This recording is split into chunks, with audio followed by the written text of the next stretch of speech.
Well, several years ago, we partnered with leaders throughout the region to help build this 5-year strategic plan. The thought was, let's put together and bring leaders into the same room. Let's have discussions so that we had a unified vision of what we were looking for in the airport. I think they set a pretty good set of goals and initiatives in place to make sure that the airport succeeded. This is the close of that 5-year strategic plan, and we're now wrapping up a look back at these past 5 years.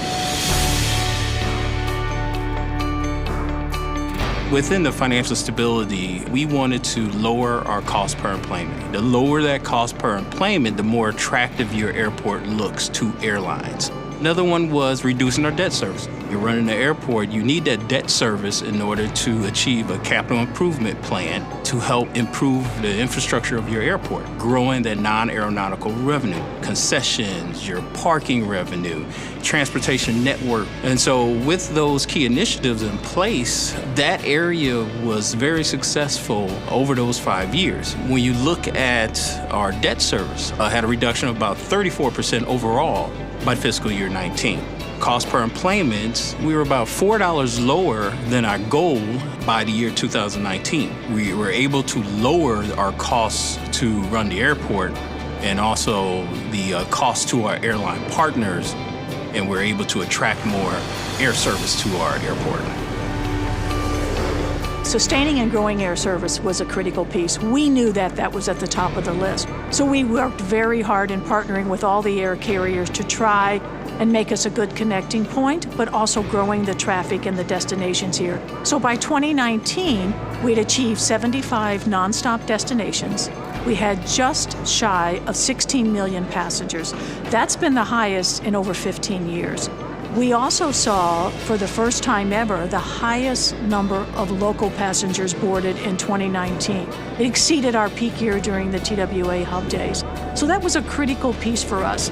Southwest also, as they grew, brought in more connecting traffic. So by the end of 2019, their connecting traffic was 33% of their market share out of St. Louis. So with that, brought more frequencies and more destinations to our airport. In our generate economic development objective, we had a goal generating revenue from underutilized land or space. We have a properties department is engaged in trying to find new tenants that we could help generate revenue for the airport. So our goal was about $1 million over the course of the 5-year time frame. By the year 2019, we had exceeded that goal by about $1.7 million. Or 174%. And that comes from trying to find new concessionaires. We've also opened up several new restaurants. We opened up a blues-themed restaurant. We partnered with a local restaurateur to open a Three Kings restaurant here within our airport. Those concessions that opened in the airport were very successful for us. It was space that was not being utilized, and we were able to negotiate contracts with these concessionaires to open up that space. So it means a lot to the airport. It means that we're able to give our passengers more options as they walk through the airport, but it also means revenue growth for the airport too as well.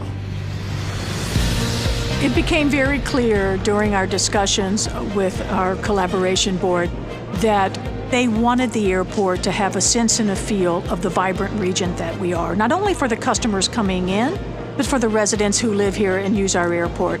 So there was no connectivity. We have a great culinary scene. We have a great art scene. We know that we have lots of sports figures. So how do we better that experience and bring some of those local vibrant opportunities into the airport? If you look at the shops, we've tried to bring more of the sports gear that's St. Louis in the shops. We've tried to bring some of the St. Louis made into the shop.